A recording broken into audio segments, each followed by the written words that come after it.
What's poppin', everybody? Hello and welcome to Popcorn Culture. My name is Ben Carlin and I am your host. Here with me today is my brother Jay, who will be in every episode. I'm here, Ben. I'm here. And if you're listening to this on the day after it was uploaded, then I'm probably watching a little phone screen, watching Ben do his marathon race because he's going to be running a marathon this Saturday. This Saturday, Earth Day, April 22nd. I think we take off at like 7:20 in the morning. I will put a link in the show notes if you're listening to this before then. If you would like to follow along, you should be able to just like look up my name and then you'll see like where I'm at on the course and like what my little like splits are like and everything. So yeah, tune in. I'm not going to lie to you. Like all last week, I was like, I had like my last tapering training run, which was 7 miles on Saturday, and which, by the way, like it was hilarious and awesome and amazing to me how we went out there and did 7 miles, and it was literally like having recess in elementary school. Like the three of us were just like goofing off. I felt like we weren't taking it seriously at all, and it was like, it's still 7 miles. Yeah, like, that's still a lot. Like that's still more than most people could just comfortably get off the couch and do. Even, I mean, literally me too. Like at the start of this thing, like when I did like my 7 mile run, I was like 6 was something I felt like was attainable. 7 though is like a completely different ballpark. So it was very reassuring to me that like going out and doing this 7 mile run, like this was supposed to be our last training run, and we like ran faster than usual. You did the thing. I was like, this is just plumb silly. Plumb silly. So that was confidence building. But I feel like I had been buffered, I don't know what the right word is, protected from the like reality that the 26.2 is coming, because I was like, I still have a training run between now and then, and it's 7 miles. Like, we're gonna be fine. No big deal. And so like all weekend I was like, got my run in. I'm good. I even like mowed the lawn afterwards. You know, it was just like, oh man, look at you. And it was also the step competition that's happening over on Patreon. Yeah. So, you know, I had to throw down some steps as well. Of course. But point is that I woke up this morning and I was like, I run a marathon this week. And I was like, I'm not going to lie to you. Like, the word that I am actually feeling, the emotion that I am feeling is scared. Yeah. Like, I don't doubt it at all. Yeah. I mean, it is so far, and it's like, oh yeah, 7 miles, so easy. And all of a sudden it's like, we only ever ran 20 miles. What that was 3 weeks ago. What if I can't do it anymore? I know. That's exactly what it feels like. That is exactly what it feels like. Yeah. It's like, oh, that was probably it. I bet on that day I was having a great day, and I bet on Saturday I'm going to be having a terrible day. Whose dumb idea was it to only run 7? What's going on? I know. Yeah. We should have run another like a 30 miler beforehand. Should have so done that we it. knew Yeah. that So when we do 26, no big easy. deal. Yeah. Oh man. So anyway, so I'm very nervous, but I'm also very excited. It's like okay, it's here. It's like, and it's nice because I think like getting out there is just going to be like, I'm just going to be able to like dial in and focus and not have like a million extra things going on. Like sometimes I think about this even doing like our work here at Super Carlin Brothers half the time, where it's like, you know, it's like when it really comes down to it, we sit and we host shows for like 4 hours a week of like sitting in front of the camera and doing the stuff. Yeah. And it's like, when you look at it like that, it's like, that's no big deal. And then it's like all the like the millions of like little tiny tasks that are constantly pulling your attention this way or that way, like along the way. Yeah. You know, just like this morning before we got on to like do the pop, you know, like you sent me over like the pop doc to like drop in my notes and everything. And it's like, oh, I have to take like the annual self-audit survey for workers' comp.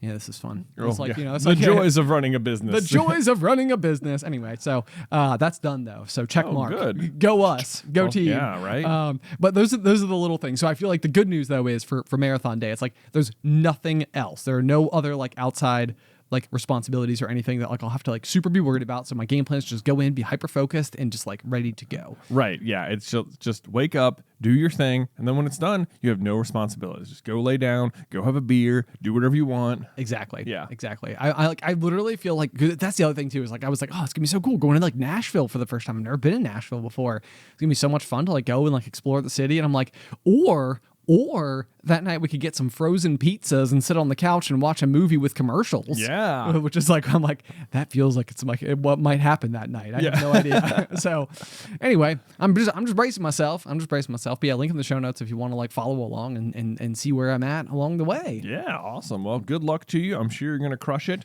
by just a random twist of fate. Whilst you're running your marathon in Nashville, there will be a different marathon happening here in Roanoke. I know, yeah, the Blue Ridge Marathon. The Blue Ridge Marathon, America's toughest road marathon. Dun, dun, dun. Dude, I'm not going to lie to you. Like, yeah, there is so much elevation change in the marathon that's taking place in Roanoke that there's running a marathon and then there's running that marathon. Oh my gosh. And it's like, I want to say that when we did our big Linville Gorge hike, the amount of elevation gain we had was not over the course of 3 days was not the same as much as the Blue Ridge Marathon. That is just bonkers. I know, because there were so many big hills. Yeah, I know. And it felt like we were going up and down forever. So. It did feel like that. But anyway, if you're there, be on the listen, because I'll be at the finish line calling names as people finish. I know, it's very encouraging, encouraging. I'm going to like to think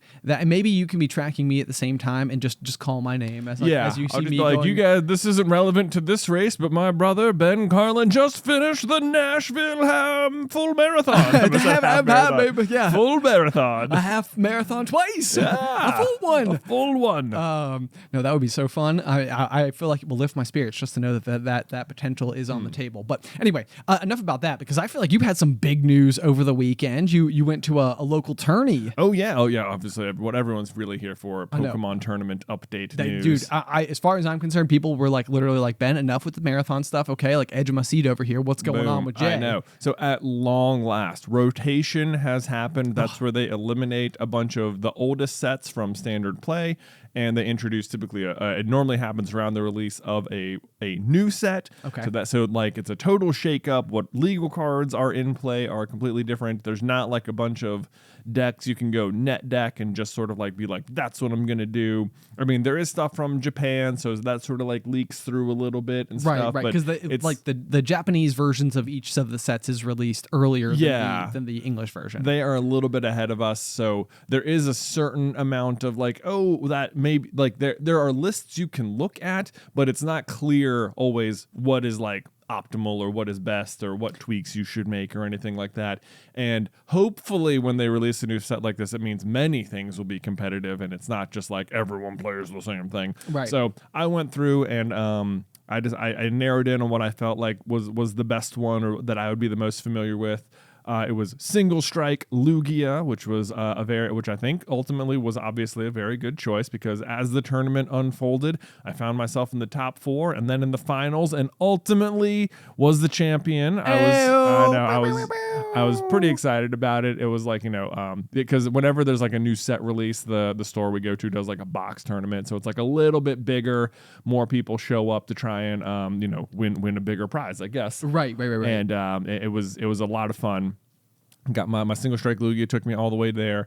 Our friend Steven, who you've been running with as well, also plays, and he played in it. I unfortunately had to play against him twice, which was extremely difficult. I was going to say that it's not an easy path to victory when you guys are like near as I can tell, pretty evenly matched. We were pretty evenly matched, and we were basically running the same deck minus his. He played a 1/1 line of a like really defensive Pokemon, and then I had a 1/1 line of a really offensive Pokemon. Or offensive, not offensive. It's just plain offensive. It is like, you put this down, it is so mean. People leave the room. They're like, wow, that was rude. I can't even bear to look at it. You put that, it actually is a bear. Wow. Okay. Yeah, it's a giant bear. Single Strike Urshifu. So that was sort of the big race, like which one of us could either get that set up or which one could take down the other's version first. And we went through the first time we played, we actually ended in a draw, so it was still very even. And then the second round was also fixing to end in a draw, except it was Final Four, so we had to have a winner. Okay. So we played out, and I had a miraculous final turn and managed to sneak ahead in the prize race and get the dub to move on to the finals. But well played to Steven, for sure. The biggest of Steves, by the way. The biggest of Steves, if you watch Box Breakers over on Super Carlin Gaming. So yeah, it was it felt very good getting the win. this on this particular weekend. I was we buy a lot of booster boxes, so that was the prize, and it was like, I've opened a bunch of these already, but it did feel very different opening the one that you'd won versus the one that you'd bought. Oh my gosh, no, I know. Yeah, like I mean, literally, I felt like we were, by a complete coincidence, Alice and I and Addison were eating dinner like 3 establishments down from Blade Gaming, where you guys were at the tournament. And so afterwards you came over and like just to say hi, you know, basically before you went home, because we were sitting outside. And like when you walked up, I like in Name of the Wind, I feel like they talk about like Quoth like looking like 3 feet taller and stuff like that. Like when he's got like when he is Quoth versus like when he's Coat the innkeeper. I was like Jay has like fire on his shoulders right now. Like he just won up like a prize match or something like that. You know, like it was definitely like very cool, very contagious, like level of like enthusiasm and excitement as well. So you even lifted my spirits just by being near you, and I was always extremely proud of you. Oh, thank you so much for pulling it off. The other thing I gotta say, I thought this was like such a fun thing. I was so like grateful for like the people in our lives. But on Friday evening, we were like grabbing a beer with Big Steve, and it was just so funny to me that like when we were all like taking off at the parking lot, there was this moment of Stephen being like, "I will see you in the morning for the run, and I will see you in the afternoon for the tournament." And it was like, how funny is it that like the 3 of us all have like such different ways to hang out, but like all interconnected. Right. Yeah. Like, it was pretty funny. This is great. So yeah, very, very exciting stuff. Incidentally though, I got to tell you, is there a point in time, because that dinner that I was at, is there a point in time where you would abandon the meal? Oh yeah. Okay. Because we were on that line. Like Alice and I would say that I feel like it was almost like something like where like in the beginning of our relationship, we're like, hey, we don't send food back.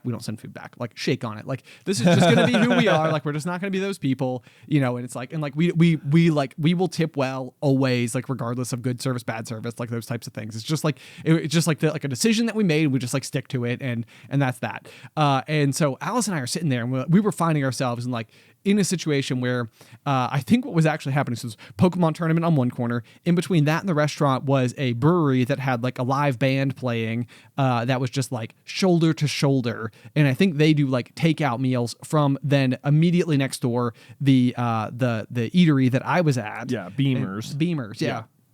And I mean, just sitting there and like, I think that what they were doing was just filling to-go orders left, right, and center for the concert. And so we were sitting there, and I mean, like, 30 minutes goes by, 45 minutes goes by, an hour goes by, an hour and 15 minutes goes by. And like, Addie, who I think I'm so proud of, I'm like, she's doing so great dealing with the fact that we've just been sitting here and she's had nothing, like no sustenance or like anything like that. And, where it's slowly getting worse, but in a way that's like just understandable. It's like past her bedtime. She hasn't had any food. She's been sitting in this high chair forever.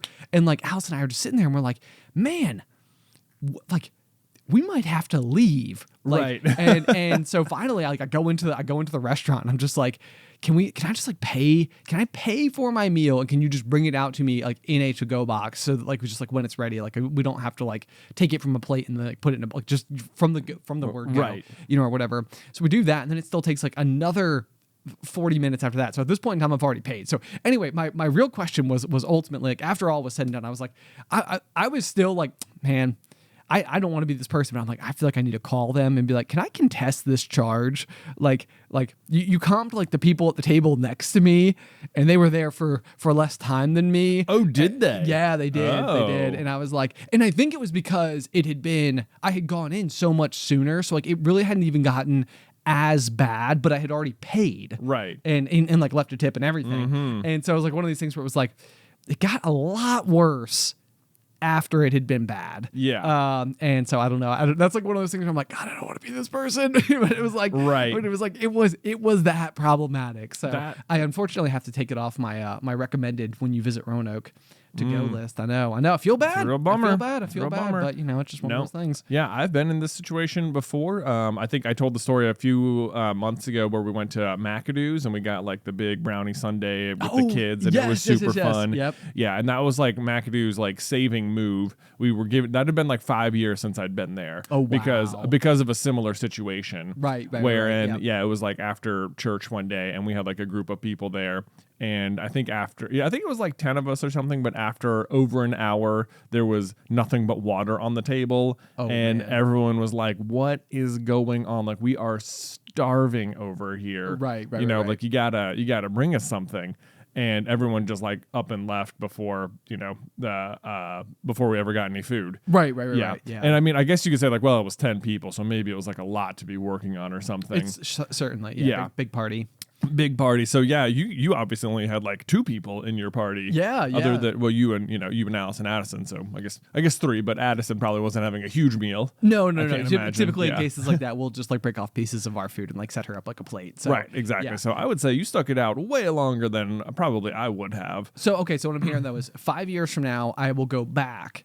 And we'll put that redemption on the top of the table. Right, yeah. Yeah. Like, okay, all right, guys. Yeah, maybe. Yeah. That feels like that's a very, very long wait. It was. It was just one of those funny things where I felt it was even like to the point where like you had come by and seen us. And then actually the other thing was the concert that was going on at the brewery. Alice's sister was at the concert and we were supposed to be like joining her. And she thought we had just ghosted her on the situation entirely. Right. So she was like, man, they just like never, I saw them at the restaurant. They just never showed up. And we're like, no, we just never got our food. Right. So anyway, and then by the time that we would have showed up, it was like, now we're like a full hour past Daddy's bedtime. It's like, we just got to go. Got to go home. So we missed the concert entirely, unfortunately. Well, I heard it was great. That is a real bummer. You'll be happy. So I had, post leaving the big win, we actually had people coming over to play games at our house later that night. Oh my God, was your brain just like mush? Dude, no, I mean, like as you say, I was basically on fire. It's true. Yeah. I was so high on it. I was like, this is it's such like a good feeling because sometimes you'll be playing a bunch of games and maybe you'll be hitting a bunch of losses. Then like it's like reaffirming like, oh my gosh, actually no, I did win. That was cool. Like No, I mean truly, and I even thought about in comparison to back when I was in my rock climbing days, where I felt like I was in pretty solid form, like all things considered. And there was a local rock climbing competition that we partook in, like basically at the peak of my ability. Yeah. And it was like, I didn't even come close to winning that. And this is a rock climbing competition in Roanoke, Virginia. It's not exactly like Boulder, Colorado or something. Right. Like, where like, the like creme de la creme of people, competitors and stuff are. And so I was like, the feeling, the elation I would have had if I had won that climbing comp. I was like, it's like Jay Witten won a competition. Right. It's awesome. Yeah. So very anyway, exciting. Actually, at that exact rock climbing competition, I did win something. I know you did. Well. Yeah, I know. You got like the plaque. They have like a climbing hold mounted to it that was like spray painted gold. Yeah, it's a pretty glorious like award. Yeah, I know. I was completely. I think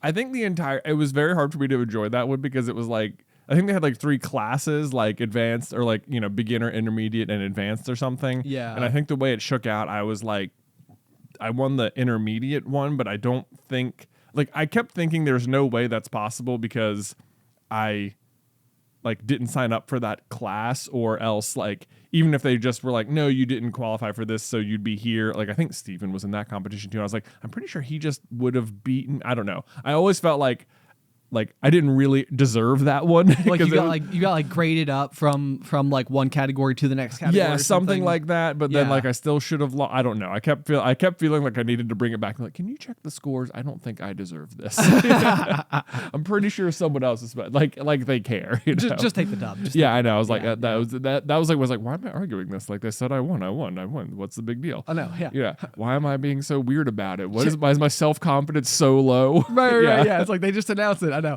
It's my speech competition for when I was a kid all over again. It's just like, are we sure about this? Can we triple check the? There's no way. Yeah, right. Yeah. So there was that, but yeah. So I went home. We were playing more games, and our friends came over. This was the first time this particular couple had come over to play games, and the husband had this like backpack designed for carrying board games. It was this like massive cube thing, and I was like, "Oh man, this is so what a cool device you have here." It seems like it would only be useful for this thing because it is just too big. Right. I mean, this feels like it lends itself though to a situation where you'd have proper like opposition, like a good opponent. I mean, yeah, I mean, we played a game I'd never heard of before called Inis, Inis. Okay. Inis. It's like you're trying to I guess you're trying to settle Scotland or something, and you're trying to control the most territory. Okay. Or something. It's I don't know. I did win, but Did you really? I did. Yeah. Oh my gosh. Does it infuriate other people? No, I don't think so at all. Okay. I think when we set out to start the game, I think Beth towards the end of it was like feeling like it was longer than she expected. I think she was just sort of like, yeah, just end it. If you can win sort of thing. Okay. So there was that.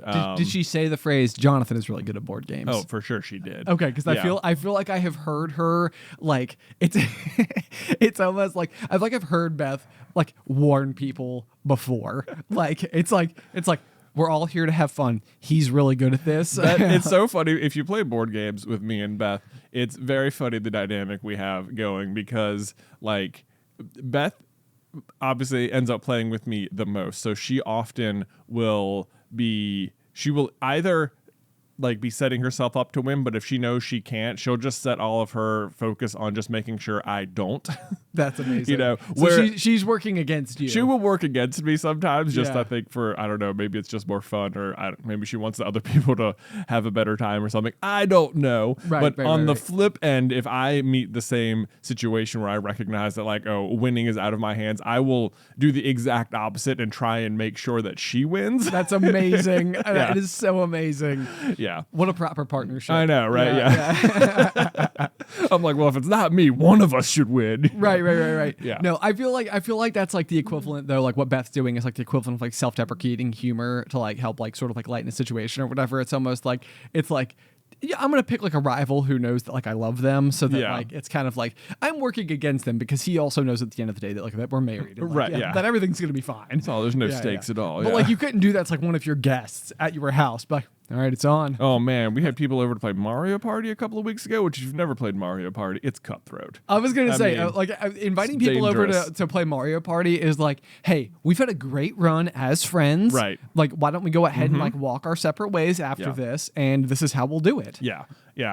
There's always the character Boo in Mario Party, which can infamously steal stars. Yeah. Which when you're playing against a computer is such a fantastic feeling when you're just like, ha, I took that from you. Right. But when you're playing against other real people and they have like worked really hard to buy those stars, and then you take it from them, it feels even better. No. It feels so bad. Does it only cost 20 coins to steal a star? No, it costs 50. So you do have to do some 50's a pretty tall finagling to do order. it. You got to be doing something. Yeah, right. for sure. But I remember going in there, and there was a girl who our friend's wife who was playing with us was in second place, so I should have stolen from her, but instead I stole it from Beth because I didn't want to upset our friends. And then, sure enough, in the end, I lost by 1 star to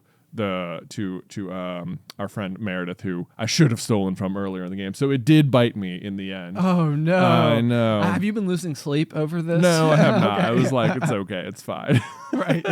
It's like, I can't stand it. What was I thinking? What was a I moment doing? of weak. It will not happen again. Never it will again. not happen again. You've had your moment, man. This is the origin story of the rivalry. Right. Yeah.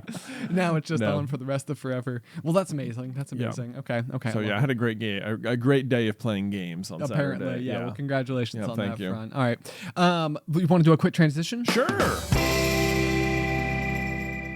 Okay, Jay, here is a question for you. This is something that I feel like I struggle with all the time and always. And last week on the Pop, we talked about the region beta paradox, which is the assertion that in certain instances, having something be a significantly more challenging or like a circumstance that is worse is almost sometimes better because it leads to corrective action faster. Right. Whereas if something is only like a mild problem, then you might just like live with it indefinitely. Yeah. And so like we talked a little bit about like a dripping faucet for instance might be like, like a -1 because it's sort of like, well, it's like a little bit annoying, but like it's not really like doing anything. But like your pipe bursting and water like just blasting into like right. You're gonna deal with that all over the place. All over the place, like right now, immediately. Like right now, immediately, and then you'll fix the sink, and then it won't be dripping either. Right. Okay, so the thing that I personally struggle with is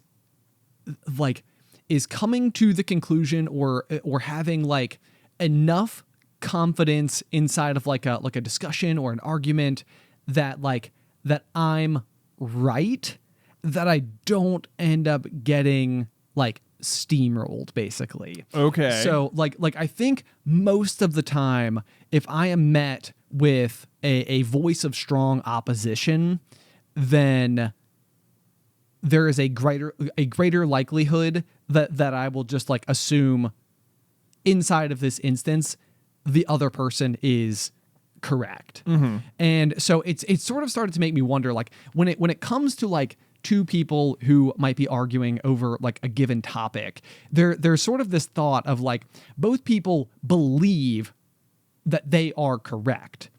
And probably on some level, it's not like meritless. Like you might be having like a situation where one person is like 47% correct while the other person is 53% correct. And it's kind of like, that's where I think it's like that region beta paradox where it's like if you were like really, really incorrect, it would be so easy to disprove you. Yes, exactly. But because you're like almost correct. Right. And so this like an example might be like, hey, what's the fastest way to get from here to like the movie theater at Towers or whatever? And like you might say like 581 and I might say Jefferson or something.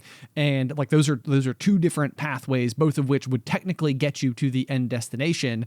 And it's almost like well, technically 581 is 1 minute faster. So it is the better way to get there. And it's like, but both ways are correct in that they will get you there. Mm-hmm. Does that sort of make sense? Like, it's like only one is only like mildly more correct than the other, I suppose.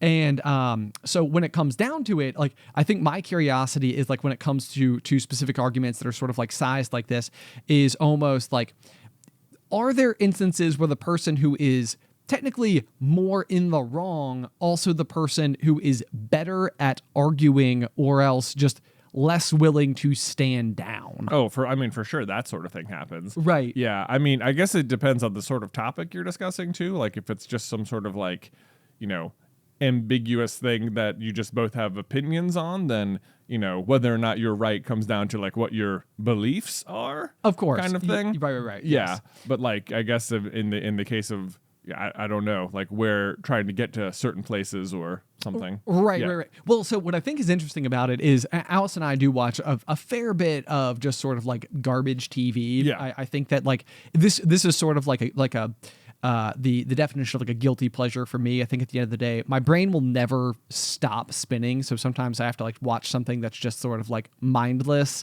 so that it will. Absolutely. So it's like I'm like almost like watching something on purpose because it's the closest thing to like meditation I feel like I can even get. Yeah, actually, literally last night, Beth and I were watching the live reunion finale of the most recent season of Love is Blind. Okay. Which was, as spilling some tea all over the place. Oh, super naturally, fun. yeah, of course. It was actually they were trying to live stream the reunion show, which was hilarious because Netflix had some like streaming problems and it got delayed by like an hour, and they just had that like we're fixing it screen up for like the whole time, which was like, oh no, Netflix. But anyway.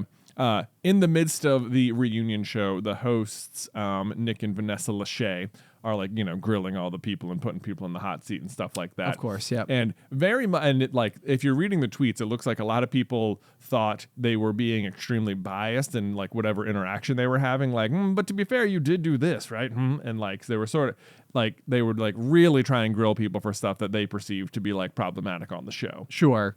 Or whatever.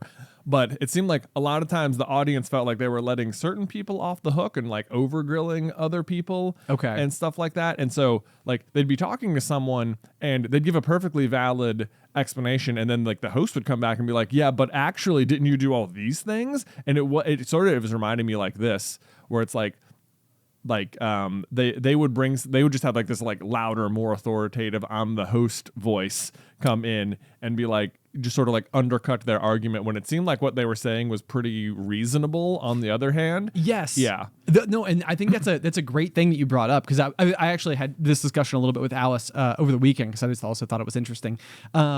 But I do think that those situations where there's like a hierarchy involved, it especially even tilts the scale, where it's like let's say, like I said, like 47, 53%, like, it's like when it really comes down to it, you're starting to like really like kind of like razor thin margins on who has like a little bit more of like a foothold than the other. Yeah. However, in instances where there is like a hierarchy involved, like a manager versus like an employee or something, like that might be an instance where like the employee could be like 70% correct and the manager could be 30% correct, but it's like, because there's this like positional hierarchy, it's like the manager's going to win this particular that's the direction they're going to go in. Yeah, exactly. Right. And so I do think that's an interesting thing to bring up, is that as the host of the show, it's like you inherently do have like a little bit more weight, and like the audience in general might be like a little bit more willing to like, kind of like hang on to the host's perspective versus the participant's perspective. Sure. Even if like in the outside world, this is not a host and a participant in a show, and they're just people. Yeah. Like just a third party who's come in to like to be an arbiter between two other people. Yeah. Does that make sense? Did I follow correctly? Yeah. Okay. So but I mean, this is where I think it's such a big one, because like whenever you're watching this type of like dating reality type shows and stuff like that, is that you as the viewer are frequently like more omniscient, like you're all knowing in a way that the people themselves are not always. Right. And I almost feel like this is like one of like the secret keys to like reality TV success, is like being the person who knows everything that was said on both sides of the equation. It's like, it's so interesting how often something might come across as an excuse, but like you saw what they're making reference to, and you're like, no, it like I did all of the right things. Right. So one of the things that they do on Love Island as they get further in the show is they'll have like have you seen like celebrities read mean tweets or whatever? Like, and they have to like read like a mean tweet about themselves. Well, so sometimes like you'll get to like the third to last episode or something, and they'll do this thing where it's like, all right, we're going to have like the social media roundup. And it's like, so-and-so is totally fake and this person's totally being conned. And Love Island does have like a small cash prize at the end of the equation. So there is always a small element of gameplay like that could be considered, although nobody throughout the entire season ever references it. Yeah, no one ever says they're going for the money. No one ever says they're going for the money. Nobody is ever like every once in a while there'll be like oh, they're not here for the right reasons or something like that. But like for the most part, what is the cash prize? I want to say it's $50,000, and the winning couple both gets an envelope, and then one of the envelopes has nothing, and then the other envelope has the money, and then the person who has it can like then decide like whether or not they're going to share it with their like co-winner. Oh, I see. Wow. And I've never seen somebody not share it. So spoilers in case you're like, I wonder if that ever happens. Okay, that's so interesting. I mean, that's obviously a pretty sizable amount of money, but it's not maybe like $1 million or something. Right. Yeah. Yes. It is like definitely year-changing money. Probably less likely to be like, well, I'm quitting my job now and I can just live off this forever. I don't know that would get you extremely far. Right, sure. It's enough to be like, it could affect your decisions. It is enough to where it could affect your decisions, especially the further into it you get. It's like one of those things where it's like, like I've only realistically dated this person for like a few weeks at this point in time. Right. Well, this like, you were saying like this person's here for the wrong reasons, which typically on a dating show means they're here for reasons other than love. But if there is a cash prize, then like someone's perspective might be that like to not be trying to win the money is the wrong reason. Yes. Right. Like, what do you mean I'm here for the wrong reasons? You're here to fall in love. I'm trying to win money. Right. Yeah. Yeah. Well, you successfully fall in love. I will win the money. Right. And then, hey, maybe also Also fall in love along the way. How great Right. would that be? Right. It's a twofer. Yeah. The correct reasons are to win money and fall in love. We're not either-oring this. Yeah. Right. Yeah. But so very frequently, though, what happens is somewhere in the middle of the show, there's this thing called Casa Amor, where they literally have like either the girls or the guys stay in the existing house while the other ones go to a new house altogether, and then there's like a brand new batch of girls and guys that then go to those respective houses, and then they have no contact with each other for like 3 full days. Oh, this is okay. Something just clicked into place for me. They did this exact move on Bachelor in Paradise last season. Oh, no way. Yeah, they're okay. like, all right, get up, ladies. You're going to the hotel, and in the meantime, all the guys are going to get new girls on the beach. And it was just like, well, cool. But then, of course, they didn't tell the guys or the girls that at the hotel, new guys were also coming in. Yeah, okay, gotcha. So there was also this big. Anyway, sorry. No, it totally makes sense. But so very frequently, the point I'm trying to get to is, and there's, I feel like we're talking about like a very like low version, like a very low bar for the context for this, but I do think like that the underlying principles are not as like reality TV, kind of garbage TV type stuff. But so frequently you as the viewer has actually seen more about parts of these people's journeys than like their partner inside of the show. Yeah. And so sometimes what happens is like you'll have like a couple who's doing like absolutely amazing, like like they're doing great, they've pretty much been together the whole time, like Casa Amor went fine, like nobody was tempted, like and they both got back together, all as well. And at some point in time, it seems like they almost even like target those people on purpose, but like they'll end up reading a tweet where someone somewhere in the world said like, this Michael was being so fake when about blah, blah, blah. And then like it plants a seed because it's all happening in real time, Love Island. So like, they're recording like 3 days prior and then you see it like that night. So like, for the girl who just heard that Michael was being fake, she's like, what is the audience seeing? What did they see? Yeah, like that I didn't. And it's like, not only did he not tell me, but none of the other guys who came back from Casa Amor told me either. And now I feel like everyone is lying to me, and I look like a fool. Right. And it's like one of those things where it's like no, we like it's like. And you'll see them get mad at each other, obviously, because like at this point in time, you're very late in the game. Obviously, well-established couple usually, but like we, the audience, know. He was fine. He didn't do anything. Right. This was one person who tweeted it who planted a seed of doubt in your mind. And so it's like, in this particular case, like I would say this guy is like 80% correct, but you're more mad, or whatever. And it happens every which direction and way, like, every configuration. But it can be interesting to like watch it because then you are watching somebody defend themselves with cliche defenses. And it's like, I can see how bad this looks. Yeah. Like I know that like it must have not felt good for someone out there on the interweb to have said that I am super fake. Yeah. And whatever. But it's like, but I haven't been fake. Right.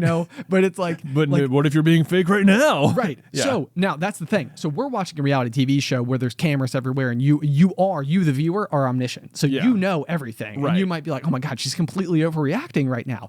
But it's like, take away all the cameras, take away all the circumstance, take away all the knowing, and now you just have two people sitting in a room with each other, and that is how normal arguments actually exist. Mm-hmm. And for there to be someone who is omniscient, that person might be able to come in and be like, no, I watched everything, he was fine, or like vouch. Yeah. But that doesn't happen in real arguments. Right. And so I just think that's like sort of an interesting piece where it's like every time we go into an argument, it's like you could be less correct but better at arguing and have this particular outcome, but then there's nobody to like checks and balance it. There's nobody there to like verify anything. Right. There's not the footage to back up your story. Right. Necessarily. This, I feel like now it sounds like I'm trying to defend something.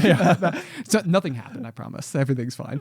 But no, I just think it's interesting to like apply that type of like perspective you have as the viewer of a reality show to real life circumstances and sort of like how those particular things shake out. Right. Yeah. Yeah. Like, so it like you watching know it's unjust for one side to be freaking out because like the tweet is just wrong. Right. Yeah. Yes. But like as far as they know, but they don't know that. Right. Right. So I don't know. It sounds to me like a situation where it's a matter of like just it's just trust, really. It's like the more open and like communicative you were with the other person the entire time, the more you should just be able to like brush that off, I suppose. Sure. Yeah, I guess. Yeah, I'll just. It's easier to say than do. I'm sure it is easier to say than do. So I'll give you my example. So like one of the things like that Allie and I run into is like we both have multiple businesses each. Yeah. And so a lot of times that can mean that we're just both very, very busy all the time. And it also means that like, because Allie works on Saturdays and I work on Mondays, those are respectively the days that the other person has off of work, and then they're just like at home. Yeah, just alone. Tending to like home type duties. And so sometimes what will happen, especially for like, Allie on Saturday working retail means that like it's her busiest day of the week. It can be the most stressful day of the week. And a lot of times like she can come home and like walk into, like whatever and just be like she might just be like frazzled from her day. And so if she comes home and she's like, oh my gosh, like why is there like, this thing sitting out on the table or whatever, but like from my perspective, I'm like, man, I tried so hard all day to like, I was like, oh, I'm gonna make sure to vacuum and like wash the sheets and do laundry and fold towels and like I mowed the lawn and like I prepped breakfast for tomorrow morning, so like that won't be stressful, and like the coffee's already set, like like if you had followed my whole day, you would have seen just instance after instance, like where it's like clearly like what I was trying to do was to try to like set up a hospitable environment for Allie to come home to, right? For all intents and purposes. And what she might have come into is seen the remnants of my frantic day of trying to be prepared. Right, like the three things you didn't get to were the only things that are noticed. Right. Yeah. Oh, there's a dirty plate in the sink or something like that, and it's like, well, the dirty plate was from like the food I was prepping for the thing, so we would have that for the thing, or whatever.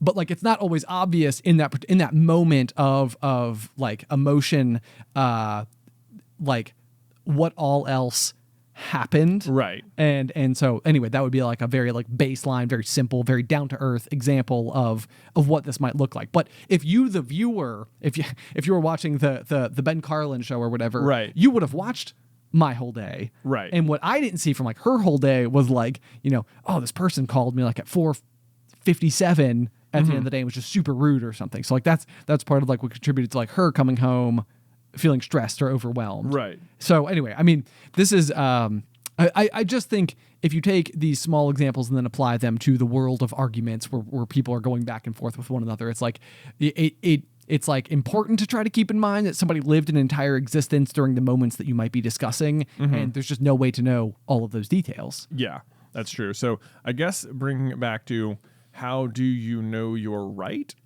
Which was your initial question. I don't feel like in any of these situations, like right is like these are all like subjective situations. Whereas like, whether or not you're right about like a factual information, that's just Googling it and then you just know. Oh, but yes, like in these situations, for what it's worth, I did cover that base on my own. Yeah. Okay. Right. Yeah. So like if in this situation, I don't think it's even, I think right is just the wrong word. Sure. Like it's not that like you're correct. Like if Alice comes home and she's like, wrong, or feels like, she's right to be mad at you because there's a dish in the sink, whereas you feel like she's wrong to be, like, you're right to be upset that she's mad that there's a dish in the sink because you did so much else. It's like, those are like, it's like valid for you both to feel that way, but neither one of you is really like right. It's like right is the wrong word, I think you're looking for here. No, and that's fair. And I feel like that's probably the basis for most arguments. So that's like I would say, like, if it's a factual situation, like it's not really an argument. It's just the information is just right or wrong. And you're right. Like that's where it's just like you can confirm right the actual answer. Yeah. But I would say that the basis of most arguments do not reside within those walls. Sure. Where it is as obvious. Like I would say arguments are more subjective in general anyway. Yeah. And so this would be like a situation where it's like usually if I can hear people make counterpoints that are in fact valid factual points, it's like how do you score it against like the reason that you got to this instance in the first place? I think you just can't think about it ever like scoring. Okay. Though, like I don't think you can think about it in terms of like winning and losing an argument or something. It like in a situation like this, because it comes down to like that, like the notion. I mean, literally scorekeeping. Yeah. Of which course. is just like, if you're trying to keep track of everything you did versus what they did, and like, I did, like, I mean, this actually, the more I'm thinking about it and like breaking it down, my example for scorekeeping is usually almost what you just described. Right. Where it's just like we're in your mind, like, I did the dishes today and I picked up all the laundry and I vacuumed the downstairs and I put away all the clothes, and so I have done so much for us today, and now you came home and you're not even gonna like start, or I don't know, whatever it is, like, and in your mind it's like you've done all these things and the other person has done nothing. And it's like, if you're doing scorekeeping, it's like a matter, then it's thinking of the relationship in terms of like winning and losing, which is as I always say, never a good thing, because then someone is a winner and someone is a loser, and no one wants to be sleeping next to a loser. So it's just like it's like not a good, it's not like the right way. This is, here's me being right about something. That's not the right way to think about your relationship. Right. I think it's like, you just have to have faith that the other person is doing as much for, like, is doing everything they can, and part of that is believing that they believe the same about you, and that's the hard part. Yeah, no, of course. Sure. And I may have like accidentally sidelined my entire question by making it like giving my example of something between Alice and I, because then it did seem more like interpersonal romantic relationship versus just like speaking to arguments as like a concept in general between like me and like someone who had just passed on the street or something. Well, yeah, I think you can extrapolate out though and probably just apply that same situation. Like, it's graded by, like, scorekeeping is just a bad thing you should do in relationships in general, or like romantic relationships specifically. But I think you can just zoom out a little bit, and it's probably a good way to approach most arguments you have anyway. It's not like, I mean, if your goal is to like win every argument, then you're probably just going to be upset all the time, or be upsetting people all the time, because it's not like most things, like if it's not like a factual thing, it is just subjective. So there's not going to be a clear winner or loser or something. Okay, yeah, and so the question that I would like pose at you is largely not that I'm trying to win every argument. It is that I feel like I lose every argument. Oh, I see. But see, this is the same. It's just you've just framed it. Like, I don't know. Then do you feel like everyone else you're talking to is trying to win an argument? Maybe, or maybe it's just the case that, like, everybody is so much more steadfast in their position than I am, I think. And so very frequently I think that I'm just willing to be like, oh, okay, well, if you feel that strongly about it, then I don't feel that strongly about it. And right. So we'll just... would you be willing to share an example of an argument you've recently quote unquote lost, or... No. Okay. I don't Totally think so. fine. Yeah. I would also say in these situations that, like, it's also just like, if you don't care enough to have such a steadfast opinion, then it's like, then you just don't care enough to even have cared that you lost, quote unquote. Sure. It's like, oh, if you want to be like, I've clearly stepped into an arena that you care passionately about, and I've just sort of had like a passing glance with, so whatever. Okay. Yeah. Gotcha. Okay. Fair enough. So, and maybe that's a piece of it too, is that it's like, maybe it's like that marker where it's like probably what it comes down to. It's like, everybody else is maybe just a tad bit more invested than I am in any of these particular instances. And therefore it's like, it's not even really like, maybe that's just the answer to it. It's just like, you care more than I do, and I care more about you caring than I do about trying to like triumph. Right. In this Sure. conversation. Yeah. Okay. I suppose so. That sounds good. Transition? Okay. Transition. Okay, Jay, in much more fun and exciting news, I feel like you have a good note in here. I was very curious from the moment that we went to go see it, how Lukester would do, but you took him to see the Super Mario movie. Oh yeah, we did. How'd it go? I think it went really, really well. The plan was to bring the whole family to go see the movie. Okay. But as the day was shaking out, it was becoming more and more evident that Nick and Nate were very, very tired, and Beth ended up having an ear infection yesterday, so they went home for a nap, Beth included, and me and Luke just decided to go see the movie. and Beth had been communicating with another one of Luke's classmates' parents, and so they had brought their son along as well. Amazing. So that was super fun, and it was so funny watching Luke kind of like psych himself up for it. Like he'd be like really excited that we were going to the movies. Like, oh, it's just me and Daddy. It's gonna be really cool. But then he'd sort of like worried that like, oh, what if like Bowser's too scary or something, and like I don't want to go. That's not gonna be fun. But then I'd be like, no, but your friend's coming. And he'd be really excited about that. But then he'd be like, I don't know, worried that it was gonna like take too long or something. We'd be like, but we're gonna get some candy. He'd be like excited about that. So it was like this like roller coaster of up and downs about like whether or not he was excited about going to the movie, which is so weird for me because it's like I'm just excited. Like I know it will be fun. Right. Yes, of course.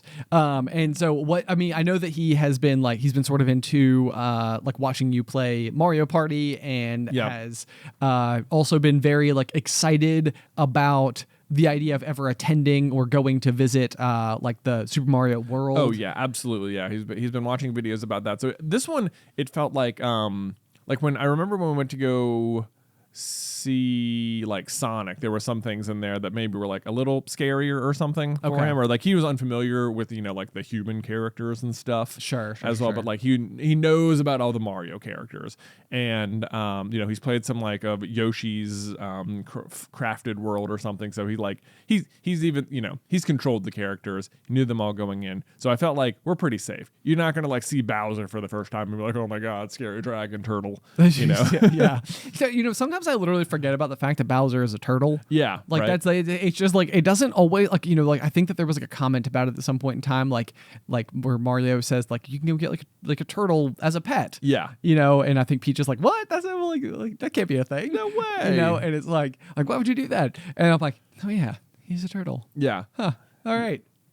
But so yeah, we got to the movies, we got some gummy bears, we got our popcorn, we walk in, and it was like the moment he saw his like friend there at the theater, he was just like so happy. Like it was fun to watch because I don't get to see Luke like play with his friends very often. Like, right, yeah. Beth picks him up from preschool and stuff, and a lot of times I go to the playground afterward and she can like watch them interact. So I see him play with Nick and Nate a lot, but I don't get to see him interact with like his friends at school very much. But he was just so excited to like just be at the movies with his buddy, and they were sitting next to each other, and even just the previews coming on, he was just cracking up at stuff and be like, isn't that weird? Isn't that just they were both just, I don't know, hamming it up over there. That's so funny. I will say Luke kind of like maybe doesn't know movie etiquette so much, so he was just sort of talking out loud, I would say, through most of the movie about whatever was on screen, which was hilarious. Gosh. Not like disrupting other people in the theater, because I want the Luke cut. I know. Yeah, what's the Luke cut? But he just even some of like the like, I don't know, quote unquote scarier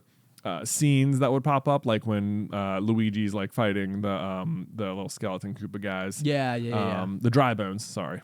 Wow, forgot the word. That's so unlike you. Yeah, I know. Like the Shy Guys and stuff. Like it's a little bit like creepier vibes in there, and he'd be like, "Oh, that was scary," and then he'd like laugh about it, and so like he was like having fun being a little brave in the movie theater as well. That's so interesting. Okay, that's fascinating. Yeah, and so this is our third movie that we've been through. In the Paw Patrol movie, like he had this like, he ultimately enjoyed it and had fun, but like we went in and he was like, for some reason, for a very long time, like did not want to watch Paw Patrol. Yeah, he liked the toys, show. He liked the toys, but not the show. And so as soon as he saw that it was a movie, he was like, no, I don't want to be here. And then once he got going, he was like, oh no, this was fun. And then we went to the Sonic movie. He like twice just was like wanted to get up and go to the bathroom, and was like a little nervous about the stuff on screen. But like this time, the whole movie, he was just engaged and had fun the whole time. And it was, I don't know, it was quite a joy going with him this time, because I think he just had a blast the whole time. He knew all the characters were. He could like follow the story.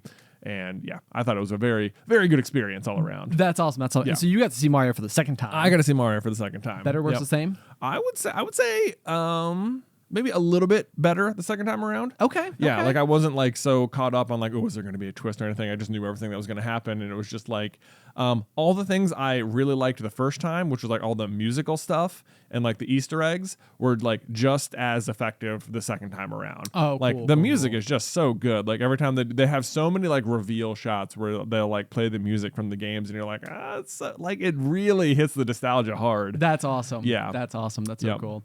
Well, and so the other thing you touched on on there that I think is really, really, really interesting, and I feel like it varies so much from person to person. I always think this is like the like, you know how some people taste cilantro and it tastes like soap, and then everybody else it just tastes like an herb. I think that this is like my cilantro theory, if you will, when it comes to horror or anything that scares you, especially in like media, is that I think that there is like such a roller coaster sense of thrill for some people when it comes to horror, because it was like, oh, that was scary, but like also I am completely safe, and so now I got to have all of the fun of being scared without any of the actual danger. Whereas I feel like I am the exact opposite. Like if something scares me, then it's like it is baked into my mind, and every single night for the next 3 years, all I will think about when the lights go off at night is like, it's happening. This is the moment.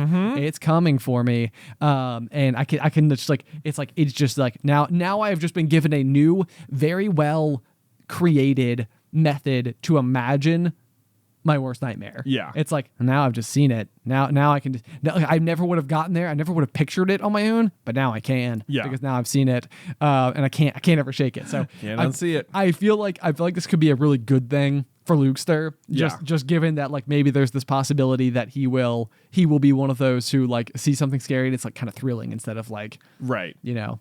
Maybe.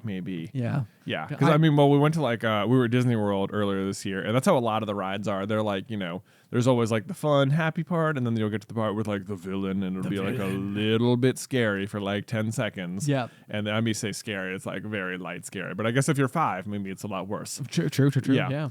But he made it through all those. But then we did like Thunder Mountain, and that was like too scary. So I got you. You know, you gotta like level up. So hopefully hopefully we can get him to try roller coasters again. Because like I don't know if you've been to a Regal Cinema, there's always this like roller coaster thing where they're like going through all the snacks and stuff before the movie starts. He thought that was so fun. Oh my gosh, that's amazing.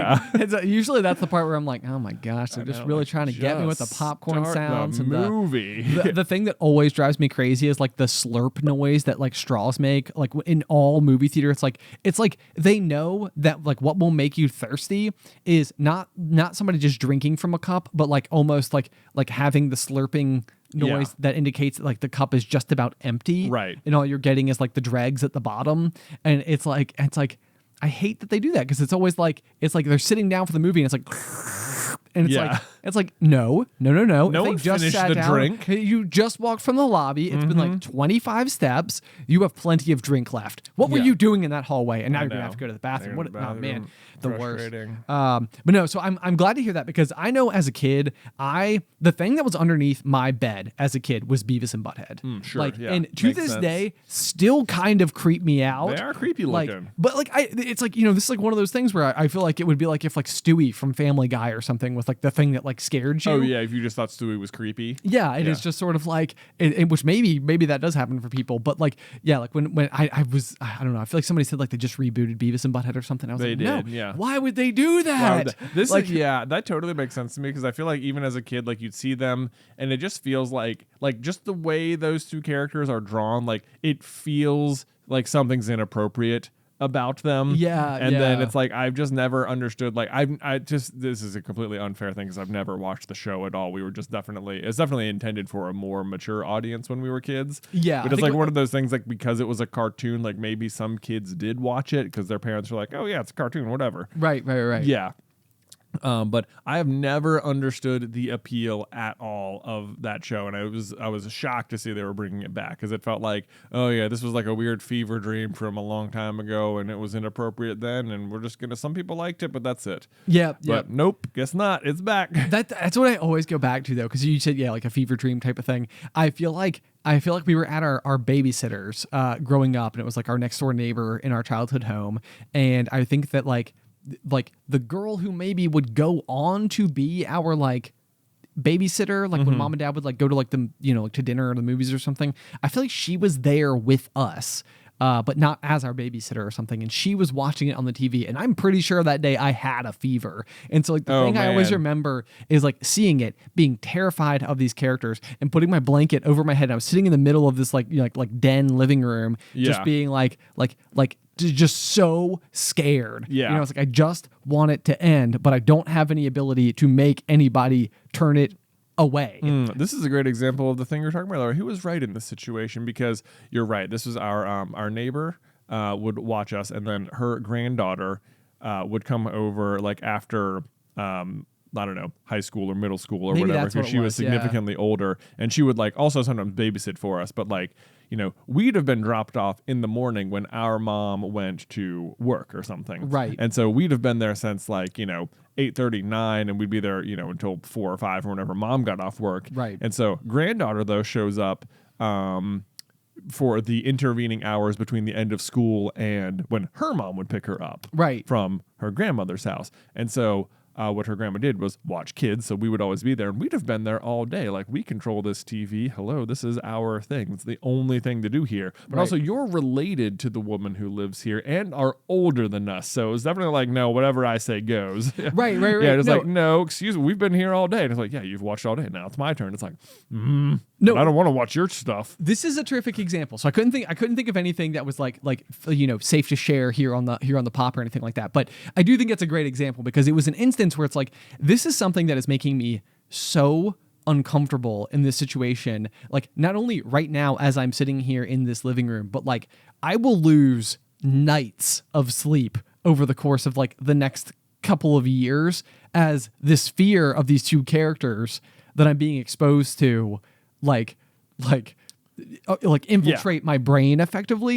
And it's an instance where it's like in that moment, it was like, there's nothing I can do here. Like, I can't speak up or get them to change anything because like I asked, like, hey, can we change the channel? And it's like, no, we can't. And it's like, okay. Yeah. And so I think sometimes that's how I feel in life is like, it's like, can I change this thing? And it's like, no, because if you change it, it will impact others. And it's like, but I want to change it. And it's like, yeah, but it will impact others. And it's like, okay, you know, it's like, oh man, like, I don't know what to do. Yeah. And so that's like one of those where it's just like, yeah, and maybe that's just like a slightly like a moment that I can look back on my childhood and just like, you may have just been like a little bit helpless in that situation because you also couldn't just choose to leave. Right. Like, despite the fact that my own bedroom was no more than like 35 yards away. I know. Like I wasn't like allowed to like just go there. Right. And escape like away. Right from, there. You could see the house. Not to mention then I'd be near my bed and you do something on my bed. Move some butthead. Right. The worst. The worst. I want to know if this affected anybody else ever at any point in time. But for what it's worth, I feel like it's also what happens to me whenever I watch horror films is that it's like everybody else knows it's just a movie and it's like, it's just a movie. It's just fun. It's like, not for me.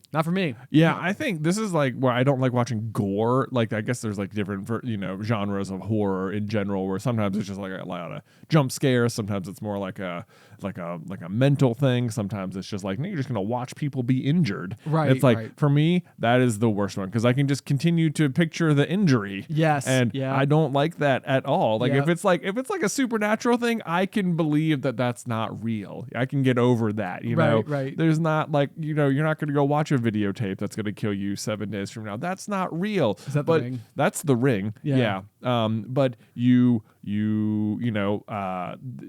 that happens in Saw, like, yeah, those things that could be built, you know? Sure. It's like they're fairly rudimentary contraptions. They are in terrifying. Yeah, but they're absolutely terrifying. No, that's a good point. Yeah. I think this is like where it's so true. Like, I think you touched on a good point there. It's like the things that are the scariest, the best villains are the ones that are just so much more like likely. Right. You know, Yeah. it's just like, no, that could happen. And that's a bad. I don't like that. Is bad. That's bad. So anyway, that's like the pro tip. If you are currently writing a villain character of any kind, don't make them supernatural, super powerful, anything. Make them just like possible. Just make them possible. Cool. Nothing scarier than what's possible. Right? Anything is possible. Oh my gosh. Well, guys, I feel like we're at a great stopping point for this week's episode of The Pop. Thank you so much as always for tuning in up until this particular moment. Yeah. I feel like it's a great time to give you a couple of updates about fun things that are actually happening out there in the world of The Pop / Super Carlin Brothers. One of which is that Jay and I officially will be at RTX in Austin, Texas, the weekend of July 7th through the 9th. We are going to be doing a live trivia show that my mind went into like just a total blank path. I was like, what are we doing? Live trivia show with a meet and greet to follow.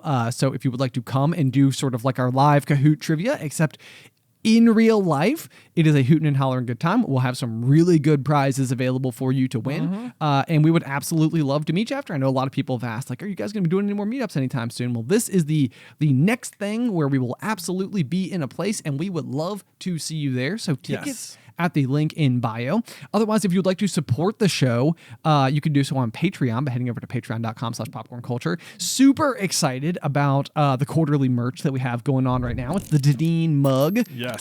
It's going to be like a mint colored mug that's going to have this like brown sort of like glaze across the top of it. That's like a baked in glaze, not like we won't like send it to you like dipped in cinnamon or something like that, and like it won't come with cinnamon on the top. No, you can add your own at any point in time, and I'm sure it would be delicious. Probably smell good. Probably smell really good. Anyway, but these mugs are so amazing. Like they're like real pottery. They're like they're like hand cast, hand thrown. Yeah. Oh, I love the word thrown. I know it's so perfect. It's like they have like a spinning wheel, and every single one of them is handmade in the United States, which is really neat. And the entire like facility that makes them like runs on solar power. It's like the whole operation. They're just doing it all right. They're just doing it all right. You'll have the Popcorn Culture mug on there.